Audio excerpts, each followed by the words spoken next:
It is lovely to be back here in this new year, at the start of the year where fresh beginnings are always on our mind. How it is we can continue to build on the things we have done together. And I want to especially thank you, the Formosa Republican organization, for hosting me here today, to give me this incredible opportunity to speak to you, the folks in this room, and this distinguished set of panelists to be part of, but also to the people of Taiwan, and about the prayer that I have for the people of Taiwan, that as we talk about shared commitments, that the United States can and must and will continue to do its part alongside the people of Taiwan and, frankly, the people of the Pacific, including those here in East Asia. It's an absolute imperative. 4 years ago, I made my first trip here to Taiwan. I was a recently former Secretary of State. I'm still the former Secretary of State, just a civilian. But I was deeply moved by the hospitality. I couldn't come here when I was a secretary. And one day, an American Secretary of State will come to this place. Perhaps, Lord willing, it'll be Secretary Rubio, who I know shares my view and love and understands the importance of this shared relationship as well. I think in short order he'll be confirmed, and he will be on mission working on this very thing. And I know we'll talk about that some today. I spoke last time I was with you, now just a few months back, I think my third or fourth trip here, about the amazing work that's done here, the technology that's here. I came here for President Lai's swearing in after the election. And I want to talk about the set of values that underlays this shared mission, because I think that drives. When I sometimes hear Taiwanese people question whether the United States will be there when it matters most, there's a political response, but importantly there is a moral response. There is a response that stems from our shared value set. My former boss won a pretty resounding election now, 2 months ago. He will be certified today in a few hours and then sworn in less than 2 weeks. We had developed what we believed was a pretty effective model for deterrence against adversaries who wanted to undermine the set of rules and value sets that the people of Taiwan and the people of the United States hold dear. A very different set of values than those that sit in mainland China, inside of the Chinese Communist Party. I actually think that the Chinese people mostly hold those values, but that it is their leadership that has desperately failed them and has driven them towards a model of authoritarianism and indecency, and does not serve them well, and creates risks of war, risks of economic harm to all of us, people here in Taiwan and to the United States. Succeeding in continuing to build this model out will not solely rest at the feet of President Trump and his team. It will be shared with Taiwan. You will be crucial in this effort. Free nations, especially those in this area, in the Indo-Pacific, must send an unambiguous message to Beijing that you are free, that Taiwan is free, that Taiwan is independent, and it's going to stay that way. Nothing's going to change it. It is an imperative that we speak with that clarity. I've spoken to this multiple times. That's one of the reasons I remain sanctioned by the Chinese Communist Party. I could not have landed in Beijing. Your airport was lovely here in Taipei. Xi Jinping will not determine the future of Asia or of Taiwan. You will. We will. Together. We'll do it alongside Japan. They'll share that. We'll do it alongside the Australians, alongside the Vietnamese, the Philippines, the Indonesians, and the Indians. This region shares a set of democratic values. We have different cultures. Our histories are different, but the central understanding of respect for basic human decency and for property rights and the rule of law is something that we all hold dearly and we share. And that if we stand together and work together on this common mission set, we can deliver. We can get that very deterrence. President Trump understands this. I spent 4 years with him. A year and a half as his head spy, and then 2.5 years as his head diplomat. I won't tell you which one I enjoyed more. You have every reason to believe in America's continued resolve to deliver on this. I can't imagine America's commitment wavering. We'll have fights. We'll argue about things. We'll have different views. This is what nations do. This is what business people do. This is not uncommon And we should fight hard. You should fight hard. You should advocate for your interests, and you should do that with a smile and decency. I pray that we'll do the same. But never mistake differences in ideas or in process for an absence of shared commitment. That would be foolish. It is what Xi Jinping wants you to believe. He wants you to believe that you are alone. He wants you to believe that this shared set of values is just a facade and not real. It's not true. We are right. He is not. You know, when I look back at my time as Secretary of State, I consider it the most important diplomatic work that I did in this region. I watched it in the halls of Congress. I saw them come to see President Trump and our team's leadership as giving them the space to do the right thing. You should know it transcended administrations. I think we built on what President Obama had done before. I think that President Biden's team built on some of the things that we did as well. If there's one set of policies where there was a through line, real continuity, it would have been in this space. Look, there's things I'm critical of. I think President Biden's team should have done better, different, faster. But in the end, I think you will continue to see this through line across a broad political perspective inside the United States. You know, in the United States, you all watched an incredibly contentious election. I lived it. I was out campaigning for President Trump and for Senate candidates all across the country. Why did President Trump prevail? I think he articulated an idea of free speech and rule of law and decency and American responsibility to lead across the world and to deter our adversaries that the American people grasped. I think they understood that the world is a more dangerous place than it was 4 years ago, and that had America done a better job at deterring our adversaries, especially our authoritarian adversaries, that risk would have been diminished. Look, this makes sense because this sits at the core of Abraham Lincoln's party, my party, the Republican Party inside the United States. They're the same values that you all have in the Formosa Republican Association.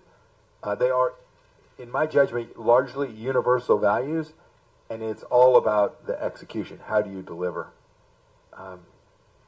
You know, I've watched, too, our country go through lots of change.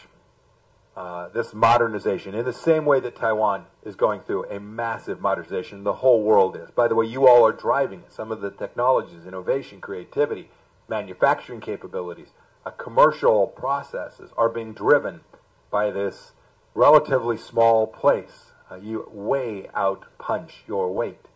That matters to the United States. It is an imperative for us to have good friends and partners that can do that. And I think what you all do here incredibly well, and I hope we continue to, is to balance that modernization against the traditions that we all hold dear, the places from which our values are derived. If we in the United States walk away from our traditions, our founding ideas, we'll be unmoored, and we will not have a center, and it will come unwound. And the Chinese Communist Party spends a great deal of its time and energy, its united front, its efforts to unwind that understanding. They want the next generation of Americans not to appreciate the traditions and the decency of the United States of America, our founding ideas that are drafted into our Constitution, the way we govern. They're trying to do the same thing here, right? They want to tell a wolf tale. They want to tell, that's an American euphemism for like a lie, right? They want to tell this storyline about reunification. We all know, you all have lived it, you've experienced it, your parents have experienced it, your aunts and uncles and ancestors have experienced it. There's no more reunification of Taiwan with China than a man in the moon. This is an effort to destroy the sovereignty of this place, the uniqueness and independence of this place. And so as you nurture your proud and distinct cultural heritage while embracing that change, all the change that the world has, I hope the world will learn from your success at doing that. I personally am counting on you to continue this. You know, I watch too, you have a pretty robust, contentious political process here too. I get, you've got conservatives, you've got liberals, they got them all. We have the same thing. Let's not fear that. Let's understand that is our strength. Those of us who have one set of views about how things ought to roll ought to fight really hard for them, vigorously. In the political space, when I say fight, I'm speaking about a political process. I'm talking about a democratic set of processes. I pray that the democracies of the world can do that, and that we don't devolve into ways to fight for our ideas that are not decent, are not consistent with our traditions. There is a real risk. And whether it's the Russians or the Iranians or the Chinese governments or the North Koreans or the Venezuelans, by the way, now I think I've listed them all. I'm pretty close. They want us to go a different path. They don't want us to defend those ideas that we hold most strongly. They want us to question them. And when we fight, they want us to fight in the streets. And they want to show pictures and sow chaos inside of our countries. Do not let that happen. This would be a fundamental mistake. I remember a great story. The New York Times wrote a story one day that said, Mike Pompeo, worst Secretary of State ever. My son called me and said, hey, Dad, there was a Secretary of State who lasted only 11 days. Surely you're better than him. like you can't be the worst. So we called ourselves like team number 2. We were the second worst. The president called me. It would have been in January now, 8 years ago. In January, 4 years ago, excuse me, January of 2021. And he'd read a headline from the Washington Post that said, Mike Pompeo, President Trump's most loyal cabinet member. And so he called and said, did you see the Washington Post? They said you were my most loyal cabinet member. And I said, Mr. President, they did not mean that as a compliment. And he said, no, you're right. Click, hung up. We all know what it means to serve and to try to deliver on things that are bigger than us, things that matter to us, things that will come behind us and post-date us. Some of the work that I did as Secretary of State didn't last very long. The next administration came in and had a different view. They won an election and had a different view. We should all work on the things that matter most, the things that are lasting. When I watch what takes place here, I watch your amazing technologists, your amazing engineers. I watch the decency of hardworking people in every line of work, from generating the electricity that runs all of this place to the people that deliver food and services across the country. And I don't know them well, but I know who they are, because I know they reflect the same kind of people in the place that I call home, in Kansas. People who want to raise their families, to take care of them, to live their lives, to practice their faith, whatever that faith may be, to be left alone by their government whenever possible, and to be able to pass on to their children and their family something that is better, in the same way that their parents passed on to them even greater and bigger opportunities. Your people engaged in a vigorous election not too long ago. So did we. It was, if any of you traveled to the United States during that time, I apologize. Watching TV was brutal. Go watch the advertisements. These are important political processes. The fact that every side was able to say their piece and make their arguments to the American people matters, because the basis upon which this next government, President Trump, our new House, our new Senate, the basis on which they will gain their true authority, their true power, is the fact that they competed to make arguments, not to fight, not to throw stones, but to make arguments about the trajectory for our nation. This is what you do here in Taiwan as well. And I tell that long story because it gets to the very thing that's here, this idea of a shared commitment across the value set. You live it. People of different faiths live alongside each other. You coexist. I contrast this with what happens on the other side of the strait, where a government denies the capacity for people to practice any faith, to demands of the people that they worship their government, and that they not ask too many questions. There is no debate. There is simply a model that says that the government top down will drive things, and you, the free-willed people who possess the inherent dignity that God provides to them, you are nothing. You are simply vassals, tools of the state. We can't let that become normative in the rest of the world, and we certainly can't let that become what takes place in this special place as well. I wanted to highlight that, and I'll end here, and we'll have a good conversation, because these aspects of Taiwan's governments and society matter. They matter for the shared commitment between the United States and Taiwan. you all have the responsibility to lead. You have the responsibility to act in a positive and transforming way. You can fundamentally transform what happens inside of China. I'm convinced of that, and not the other way around. Every successful election, every positive diplomatic engagement, every gathering of organizations like this one, they're proof to the people who live inside the Chinese tyranny that their future need not be dominated by this authoritarian regime, the Chinese Communist Party, that another path exists. You demonstrate how rich and how wonderful life can be for people here in this region. I pray, too, that you'll keep up with technology, that you'll keep building stuff that matters to the United States and to the world. Every success that you achieve in this regard is proof that the Chinese people can thrive in a model that is capitalist, free, innovative, risk-taking, all of the things that don't exist inside of the Chinese Communist Party. And finally, I hope you too will lead and help other nations in the region come to accept their responsibilities as well, whether that is South Korea and Japan. You all provide enormous bulwark to this very effort. Deepen those strategic relationships. Work on them. I get it. It's hard.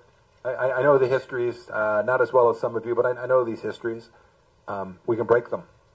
We can move past them. We can honor them. We can honor those traditions. But the ambiguity that has existed about this place for an awfully long time creates risk. I think it misleads the international community, and it increases aggression in the region. I have said that the era of strategic ambiguity ought to be over, that it is time to acknowledge just the facts on the ground. One of the things I was most proud of, and that I think President Trump will do again, is to accept the world as it is, and the facts as they are, and achieve better outcomes, not from some ideal or fantasy, but based on the reality. Well, the reality of this place, as it is governed by a free and independent government, elected by the people of this place. And we should collectively, Taiwan and the United States, seize this moment. We can collectively lead the free world. And when we do, for you and for us, there will be that very bright future that each of us prays for those who come behind us. Thanks for the chance to be with you all this morning. I look forward very much to our conversation. Bless you and thank you.